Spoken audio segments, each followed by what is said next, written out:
Welcome to Useless Agent. This program is not meant for children of any age. Enjoy my nightmares. Stay chasing. Okay, let's do this. Joy, stop crying. I'm just a city guy, living fly, getting high. Living till I die, getting by, whipping by. Staying solidified, big time to be precise. Here's your ticket, ride, follow if you feel my vibe. I'm just a city guy, living fly, getting high. Living till I die, getting by, whipping by. Staying solidified, big time to be precise. Here's your ticket, ride, follow if you feel my vibe. 50. Smile on your face. Nobody give a fuck about 40. Nobody remember 40. And y'all niggas just giving me way too many 40-degree days. What the fuck? What the fuck? What the fuck? What the fuck? Tell you. Alrighty, let's get this shit started. Hey, how's it going, my party people? I know I've been out of the pocket for a minute. Truth is, I took a break because some bills and shit. Life just got caught up with me. But another thing was, I took a break for a week because I also didn't want to. I didn't want to get to a point where I was doing a show with nothing to talk about. And so I was like, I don't want to end up being that guy that has to cover the Diddy shit just because he's got nothing to say. And I ended up getting a fucking crazy ass wake up call. Instead, I ended up finding out that this Diddy shit, it goes on to more than just one fucking area. It comes all the way down, literally to down here, all the way down to me. I get a lot of my not ideas, but I use the Midas touch. Ben Mycelis, who's a really great attorney. And long story short, there's a guy named Johnathon Oddi. Now, he was the guy that shot up an empty lobby at the Trump Hotel in 2018. Now, when he was interrogated, now remember, this was a presidential kind of political thing, so that made it a lot more focused. So they had to get important people in there to make sure this guy wasn't trying an assassination or anything like that.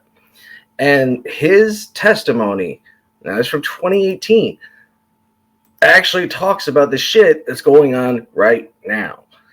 And I mean, when I look at the fucking, the list of, Tupac, Biggie, Foxy Brown, Lil' Kim, Whitney Houston, Aaliyah, Kim Porter, Cassie, ODB, Big L, Heavy D, DMX. I mean, you literally have Method Man saying that he wouldn't go into a car with Diddy. Like, he had never been approached by Diddy, and he comes out one day, and the girl's telling him to get in the car. And somebody said, that's Puffy's car. He goes, well, I ain't getting in that motherfucker. So, goddamn. This was always an open secret that we all kind of knew about, but there was a lot of shit that we just let fly right past us. Like the whole Farnsworth shit. I don't know if y'all remember that, but for a little while, the dude had a little manservant with a fucking umbrella. And we didn't say shit. We didn't fucking think shit. We just laughed and said, okay.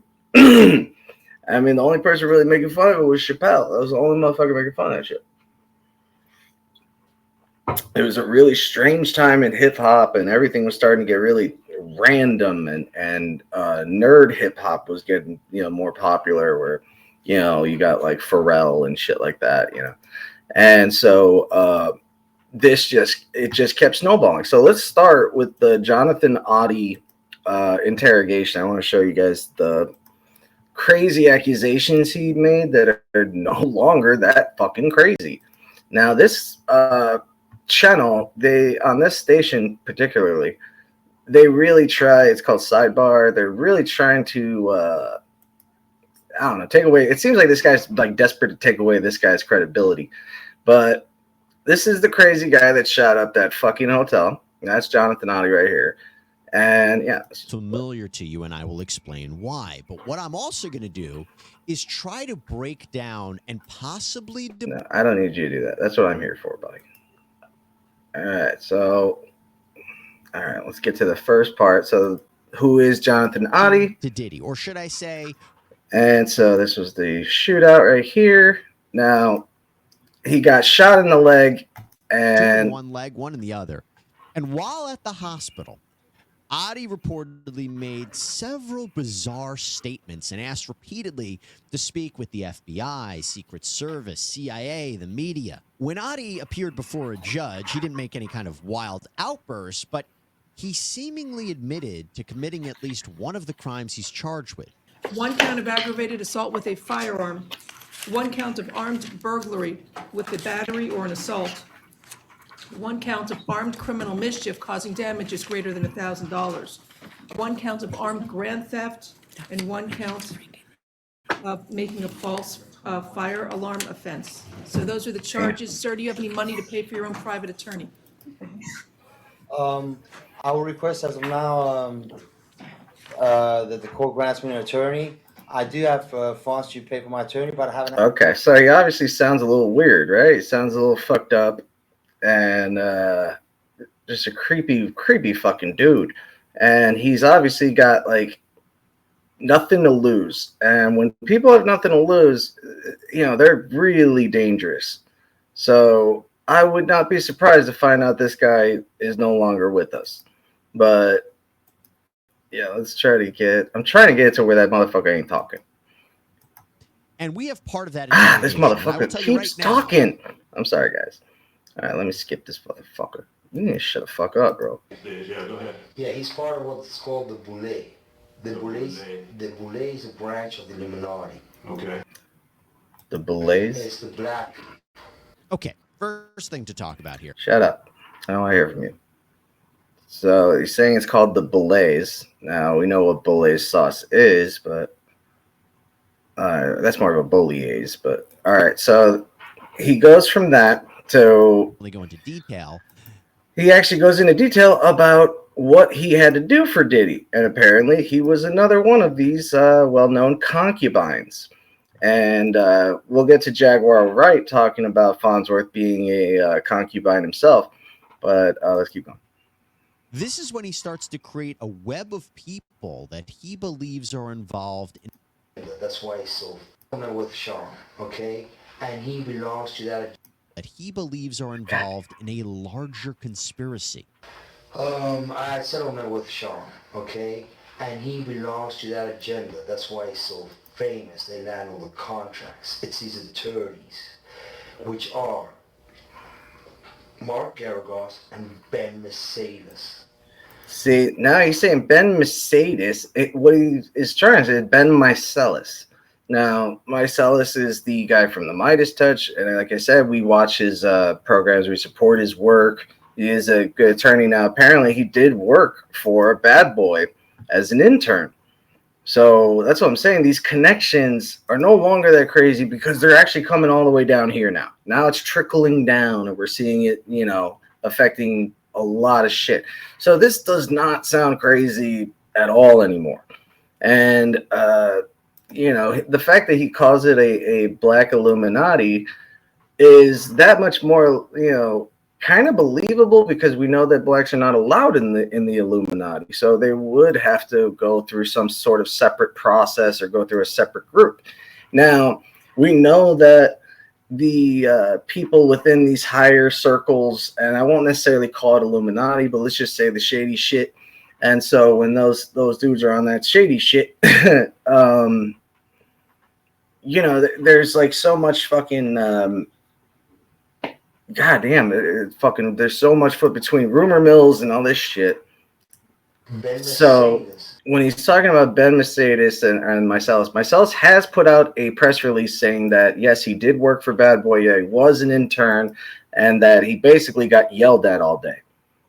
Now, I mean, if you believe it, cool. I mean, I'm trying to believe it. Hopefully Ben is right and he's not, you know, one of those fucking people, but I mean, it's like, God damn, who the hell? I mean, we know we can never trust Hollywood, but it's also changing the way I ever thought about being broke and being poor. And it's like, because homeless guys used to always tell me that, like, oh, you gotta do some dirty shit if you want money. Like, if you want to live like a millionaire, you gotta do some fucked up shit, man. At least most of us do. Now, of course, there's always gonna be those cases where there's good people that are millionaires. I don't know. What if you won the lottery or some shit? I don't know. But point is that it's always been controlled, and it's always been like this. And we know they use humiliation and blackmail all the time. It's called a honey trap, or we see this shit all the time. It even happened in Goodfellas, the scene where they do the Lufthansa heist and they have to get the key, and the night watchman gives them the key. Well, the truth story was that they had to get a prostitute over at a hotel and get that guy over there while he was, sleeping with the prostitute. They took his keys and made a copy and then did it. So we know these traps are used all the time. Blackmail is constantly used. And I mean, how many action movies have this as a fucking storyline? They're all fighting over a disc or something like that. So yeah, I'm gonna let him continue. And I don't know, what do you guys think? Does this sound crazy anymore? Worked for Bad Boy Entertainment for 4 years and worked for Hillary Rodman for 5. Okay? So Mark Garagos and Ben Masalis might be names you recognize. They are well-known legal partners who have represented celebrities like Michael Jackson, Chris Brown, Winona Ryder, Colin Kaepernick, Jussie Smollett. Now, Mark Garagos has helped Combs fight legal battles before. In fact, in 2015, the Los Angeles County District Attorney decided not to file felony charges against Combs after he reportedly assaulted a football coach at UCLA with a kettlebell weight. Now, Combs' son Justin was on the team. The coach reportedly sent. Did he say with a kettlebell weight? God damn, this motherfucker gets away with everything. Home from practice. It was all a big mess. Ben Masalis, though, he has an even closer relationship with Combs. He was actually a Bad Boy Entertainment intern back when it was Bad Boy Records. Ben and his father Kenny were honored at a Variety magazine event called Power of Law back in 2019, and Combs was there to speak about them. Ben Masalis also took the podium and had some kind words for Combs. He said, quote, "Sean Combs gave me an internship which changed my life when I was in high school. For those who don't know, Bad Boy Records is the SEAL Team 6 of internships. It prepared me for everything being under Puff's tutelage, which is why I think when judges yell at me, it's nothing compared to Puff." All right. Now, again, we really support Ben Masalis on this channel. We use a lot of his footage. We use a lot of his videos. I do a lot of his, I use a lot of his stuff on TikTok especially. And so, yeah, we're big fans of Midas Touch. And God, no wonder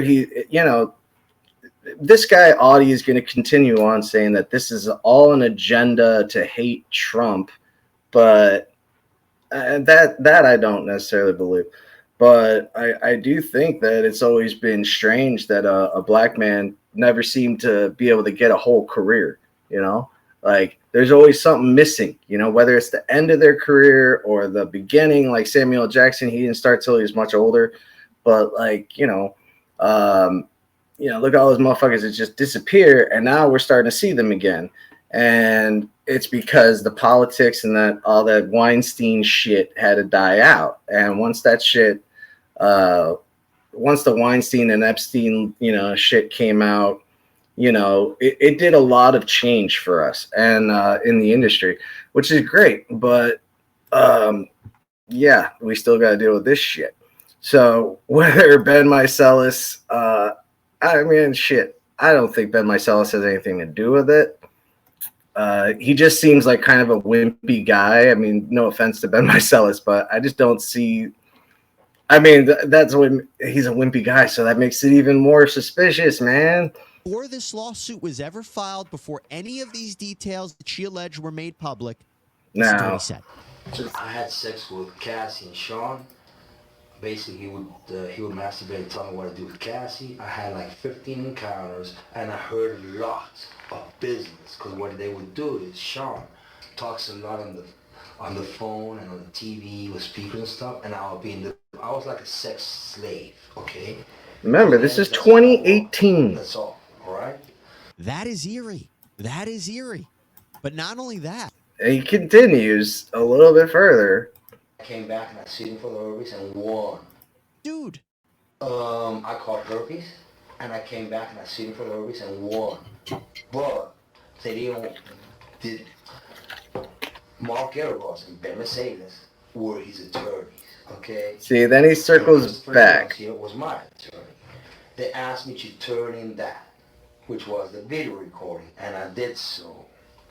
They gave it back to me accidentally, and it's possible I threw everything out. It's possible I can produce a copy. Of course, this was years. Right away, it's like, dude, I want to. This guy might be able to produce a copy of one of the videos that were filmed in the house.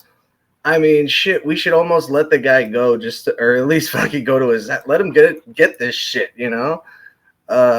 So yeah, in 2018, this is fucking. I mean, the fact that this happened in 2018, that's when this video was made. I mean, that shit is so fucking creepy because it's like. Goddamn! You know that you can't trust people you don't know. You don't know anybody in the high up music industry. You know, if you're like me and you're broke and you're just doing this on your own, you know. But as a musician, as a singer, I've heard those. I've been in those tables. You know, they look you up and down. They tell you what is and isn't marketable about you, and it is a fucking.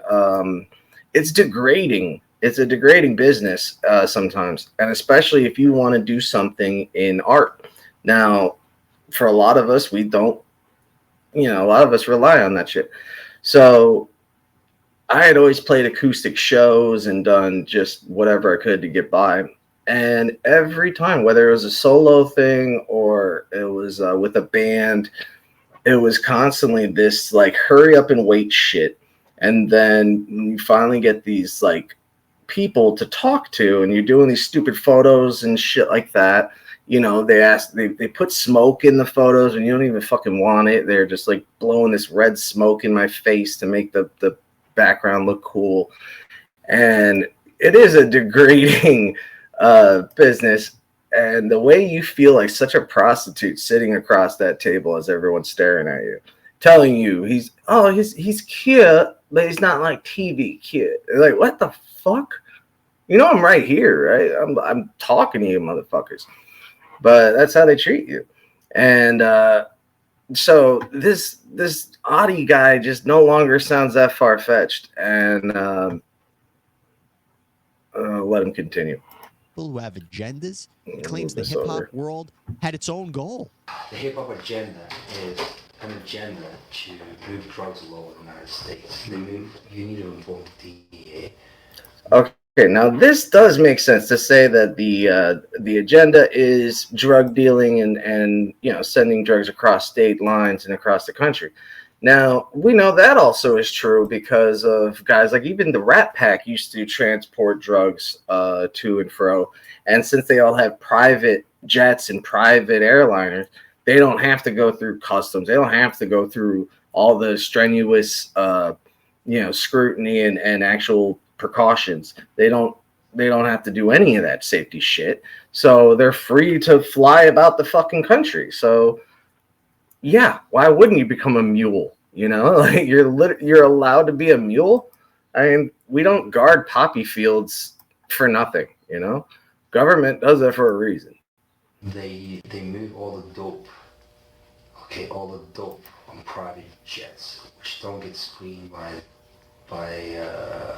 customs, by the inside the United States. Okay, they move what's called high grade powder MDMA. They move cocaine and they move liquid cocaine in their bottles too. Okay, so they put the liquid cocaine in the bottles and they move it. I've seen the liquid cocaine. I've drank it myself, having sex with Diddy and Cassie. Okay, it's not. So he's saying that he was drinking liquid cocaine. Now they used to say liquid cocaine was Jägermeister and Goldenschlagen, but I mean that's a much darker shit. This they're talking about. He even talked about like what's it called? It's pink cocaine. It's not even cocaine, but it's called pink coke, and it's like it's a mixture of shit. It's like caffeine mixed with a couple other things, but yeah, this is really starting to add up. And then you also see that, drugs are, going all around they go all around the world. So if you actually check out the some of these tribes in not tribes, but these freedom fighters in Africa, they do a lot of that shit. They drink a lot of liquid cocaine. They think it wards off spirits.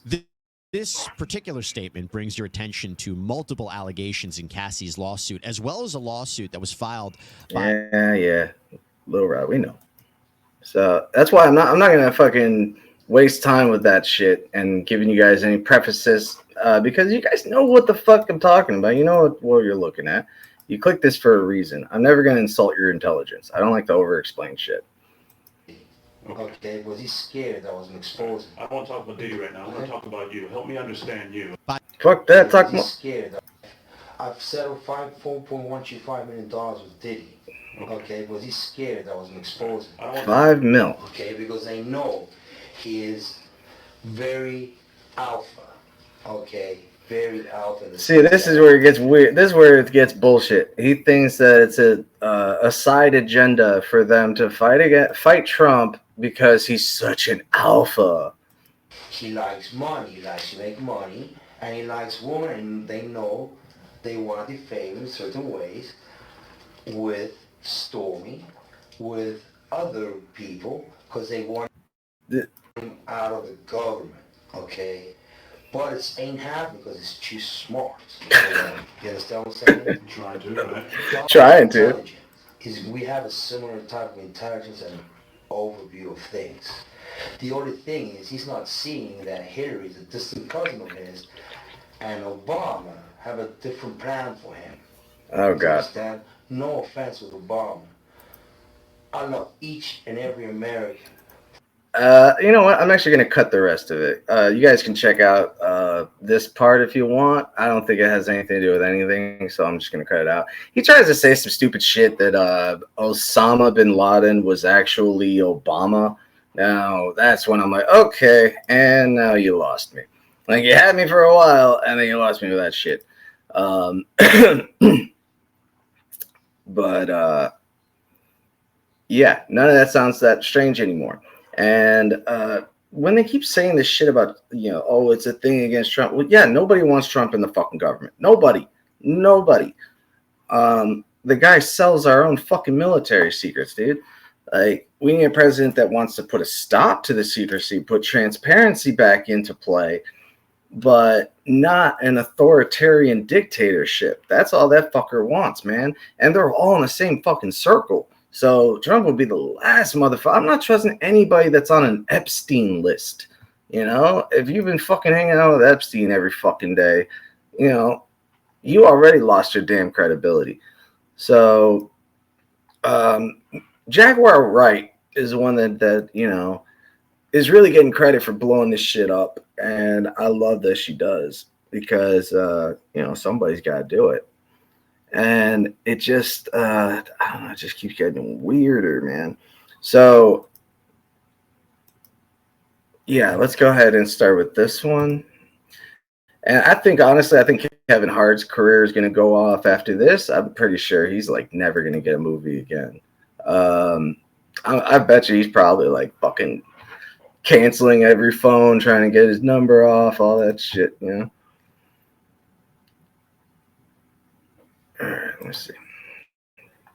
Creepy going on there, and Jaguar Wright had a lot to say about it in her recent interview with Strom Monroe. In the interview, Jaguar made reference to that disturbing footage of Justin Bieber hanging out with Odell Beckham and Trey Songz, where it looks like Justin is going down on Odell. Now, some fans have tried to play this off as Justin doing some of that Coca-Cola, which, is terrible in itself because these are grown men encouraging a young brother into a drug-fueled lifestyle. But according to Jaguar, that wasn't no Coca-Cola at all. It was Justin doing to Odell exactly what we thought he was doing all along. And you just have to look at Justin's wet mouth at the end of the video to confirm it.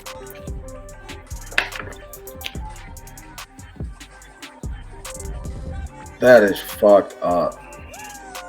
And it looks like Justin may not have been doing it willingly because, according to Jaguar, Trey Songz was there as a lookout, so nobody would catch on to what Odell was doing to Justin, and probably to avoid paparazzi. But why would they say that shit? See, this is where I get angry.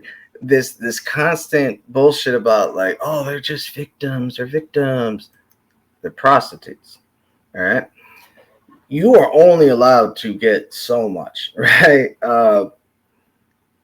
Forgiveness, and then you got to take some accountability too. All right, I understand you had a fucked up past. That don't mean you got to be a shitty adult. And so my whole thing was like, when you're trying to say that the fact that he's alive is a miracle, that ain't a fucking miracle. Try doing that with broke ass uncles and cousins and shit like that. That is miraculous. When a poor person can make something out of themselves after that type of shit has been done to them. But we don't hear about that shit. We call Bieber a fucking hero. What the fuck? I'm sorry, but you didn't rap. You didn't fucking, you didn't be a man and just stand up for what you believe in. You didn't fucking, I understand you got tricked, but you're really telling me that everything is everyone else's fault. I mean, there has to be some accountability. I mean, when you at a club sucking a dude's dick, I don't think he was forced to do it. Whatever. But I'm just saying, like, we got to fucking look at this shit from a legit angle. And it's just like when your family dies, like when a family member dies, unless you leave money, you cry alone. You cry alone. But if you got money, oh, don't worry. You ain't crying alone. People are going to call you a hero.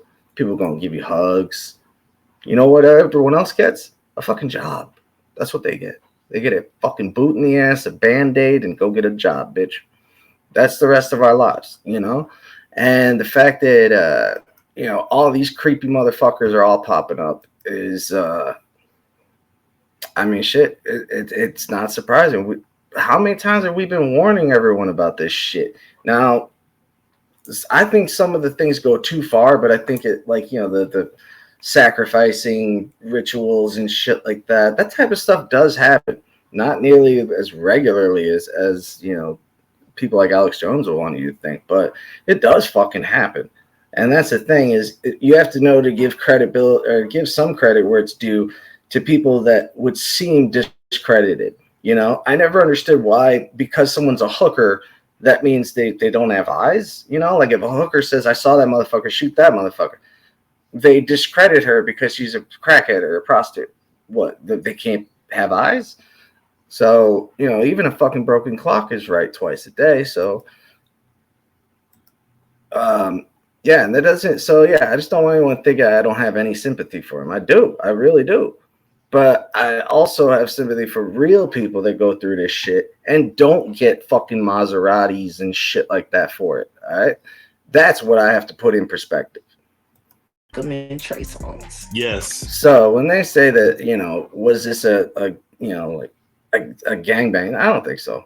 It looked more like dude was fucked up and probably said, hey, do this. And he just said, all right. Because, at this point, who cares? He's just a concubine anyway. So, Jaguar Wright talks about that. We talked about Farnsworth, that creepy-ass weird motherfucker with the umbrella. Shit. All right, then you got the Jennifer Lopez shit. Basically, we all knew she was a cunt. I mean, I'm not even going to cover that. Let me click that off. I ain't covering that. Because, the shit with J-Lo, like, she's been listed as the fucking number one worst celebrity to ever fucking go near. And it doesn't surprise me. I mean, shit, they're pretty much all like that. I mean, I've heard stories about Cameron Diaz not wanting to fucking sign the goddamn credit card check because she thought it was an autograph. It's not an autograph, bitch. It's called a signature. You're supposed to sign your bills. When you pay a bill, you sign it saying, I paid it with this card. Dumb bitch. So she would literally try to do that shit. Say, no, I'm not giving you an autograph. One of my friends was just standing there going, I don't want your fucking autograph. I want your signature so I can do my job. And yeah, she got fired. So these celebrities, man, they don't give a fuck. They don't give a fuck about you. I mean, look at the shit that's going on in LA right now. Right now, they got that squatters' rights. All right, so a bunch of squatters found this. They're in this fucking big ass mansion, right? And all these little bitches in Beverly Hills or whatever are all fucking whining and crying about it because J-Lo can't get any sleep. And oh, we try to get away from you disgusting garbage and your riffraff. That's why we go live up here in a a separate community from you nasty people. And so now they're dealing with our shit and dealing with squatters down the block that won't leave and throwing parties every fucking night. I say go for it. Don't fucking stop. Blast that shit. Squat as long as you can. Make as much noise as humanly fucking possible. I would get foghorns and purposely just break them just so that way they'd make a fucking loud ass sound all day. I don't know. It's like it's a good time to be poor. I'll say that. It's a good time to be poor. Because it's like, yeah, that means I can trust your ass. You poor? All right, I can trust you. You know, these motherfuckers have been doing this for so goddamn long. And, you know, like I said, I mean, you got Tupac, Biggie, Foxy, Kim, Whitney, Leah, Porter, Cassie, ODB, Big L, Heavy D, DMX. All these motherfuckers trying to fucking, you know, put him on blast. All fucking dead. All of them. Everyone. I mean, that shit don't fucking happen. And then you got, you know, the old schoolers are now saying shit like, ah, man, that's been that way. It's always been that way. What they've done is figured out a way to become kingmakers, you know? And I think that's why Diddy likes to put his little concubines in like king outfits, because I think he likes to know that he's the kingmaker. So the trick is you get people that are not talented but think they're talented, make them think they're talented, and then when they realize they're not, they have to rely on you. That's the whole fucking point. So that way they don't have to deal with the, oh, just, man, I wish that bitch couldn't sing, you know? Well, now they can't sing. They're just strippers being blown up with fucking plastic surgery. Now, I hear Cardi B is actually one of the nicer ones. She's actually pretty grateful from what I hear. But, and like I said, I never wanted to do this celebrity shit. I never wanted to talk about celebrity shit. But now that all this shit has come to light and has, you know, been more like officially confirmed, and concurred. So, yeah, it is an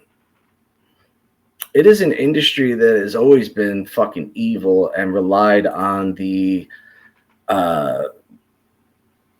predatory behavior of these, you know, rich people. We've watched this shit take so many fucking lives away because we knew what was happening. You know, Corey Feldman probably has so many goddamn stories from the 80s that he's blocked out. You know, just the blacked out shit would probably be enough to fill a fucking book. But again, you see Corey Feldman, look at the way he acts around, you know, he has these like concubines of his own. When the fuck did concubine become a regular thing again? You know, like a concubine is a prostitute that lives with you, you know, like a live-in prostitute and follows you around. You're a slave and a prostitute. That's a concubine. But I don't know. Now all that shit with 50 Cent, I mean, that's really also who blew it up for me was 50. You know, when he had made that video about Puff killing Pac, you know, like years ago. That shit was hilarious. But again, we all fucking knew that shit was happening. Now, I'm going to do one more, and that was the Tracy Smothers interview with, I don't know, somebody. Wrestle something. And so Chris Benoit was the guy that killed his family, and they blamed it on steroids, then they blamed it on his mental situation, then they made it about concussions. And, you know, some of us always thought it was kind of suspicious since, you know, one guy had said that I spoke to him on the phone and he sounded fine. Everyone said that Chris was fine and then dead. So Tracy Smothers talks about it, and yeah, he kind of, I don't know, he gives off his own idea, and I love the fact that he keeps trying to, you know, save himself. Like, I mean, who knows, right? Who knows, right? It's just trying to stay away from that lawsuit, and I don't blame him. He ain't gonna make himself suffer. He's gonna kill himself. He ain't gonna make himself suffer. He ain't gonna want to feel nothing, right? Am I right? It's snap him right away. So he's saying that the what he believes happened because, and again, this is really suspicious. The day that Chris Benoit died, the day that he died, the same day, very same day in Alberta, his former tag team partner and friend was also dead on that very same day. Now, that is fucking, that's really fucking suspicious. That's just strange timing. And he also breaks down the legitimacy of the case. The fact that they said that he killed his wife with a wrestling hold, that don't make no fucking sense. You know, they're wrestling holds. They're not real. You know, like if he wanted to hurt someone, you would just go for it. You won't be doing no flips and shit. That's not how they fucking fight, man. And so Tracy also brings up the fact that they also did, you know, when you look at the amount of weight that Chris Benoit used to hang himself, yeah, it was only about 20 pounds heavier than him. So he would have been able to hold on. So what he's saying is that Tracy thinks Chris was basically tortured and made to watch his family die in front of him. That's what Tracy thinks. Monday at 6 o'clock Eastern Time, 7 o'clock. Let me see. Think about that. Now, there's a reason, just stuff you see transparent, something you can make. I got that email and wanted me to go in there, and I wasn't going there and say this, and I'll say it now because I'm leaving the country. but Notice he said, I'll talk now because I'm leaving the country. It's like they wanted to ruin his reputation, the wrestling business too, of course. But I don't know if it's so much that, but they want to control the steroid trade. Somebody did. Well, they confiscated all that. Then they got the doctor. Then they did the signature farming bus. Other bus they did.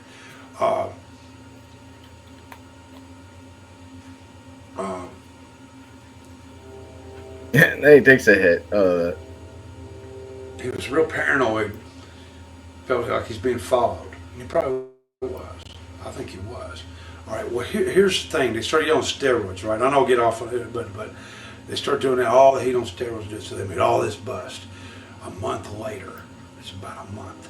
Yeah, they were talking Operation about the Raw quite a bit of Deal. time. Operation Raw Deal. Operation Raw Deal on Monday at 6 o'clock Eastern Time, 7 o'clock. I saw this on the news. It was on Now, for those that are the uninitiated, Raw Deal is kind of a play on words to say a drug deal, but also using a reference, a wrestling reference, because we all know Monday Night War. And so, or I'm sorry, Monday Night Raw. And so the plan was actually called Operation Raw Deal and was literally started on a Monday night at 6. That's literally the time the show comes on. Some sports, ESPN, a little bit on the news and all that. And after it kind of died out, and they busted 27 states of labs, steroid labs, 6 countries, one in China, confiscated every bit of them steroids. They got the steroids. You follow me? They got it off the street. That's how they did it. He took the fall. He dead. Say he killed his family over that and did. Somebody got it. The one's got most power is. Now we are finding out all this shit about Vince McMahon, who is the owner of WWE, and we are finding out that he was not only sexually abusing people, but literally had a poor woman who could not leave that office, and she was being raped like twice a fucking day or something. And I mean, we all fucking knew the guy was fucking weird, but I mean, we didn't know that everyone was this sick, you know? And so now we found out. And we always knew he was perverted. We always knew he was creepy.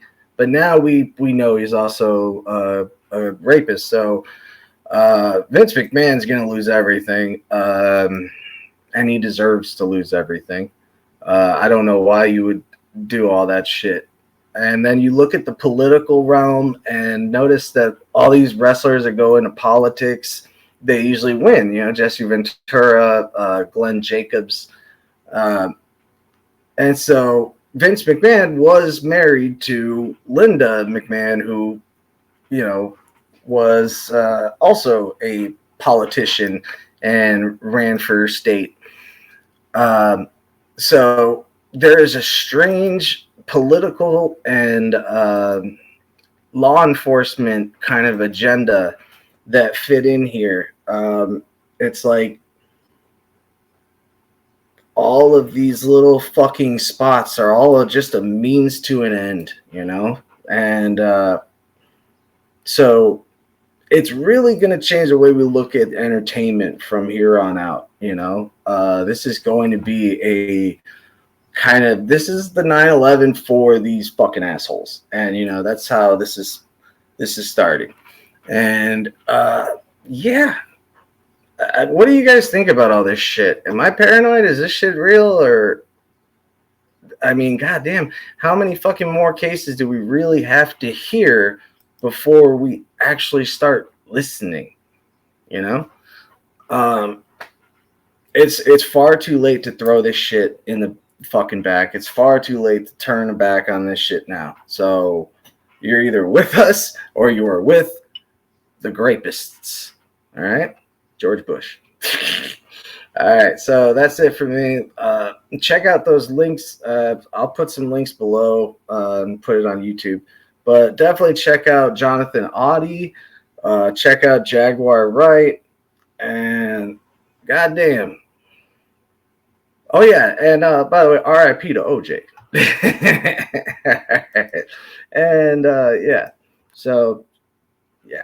Stay safe. Stay free. Stay yourselves. And let me take a hit. All right. Stay cheesy, my friends.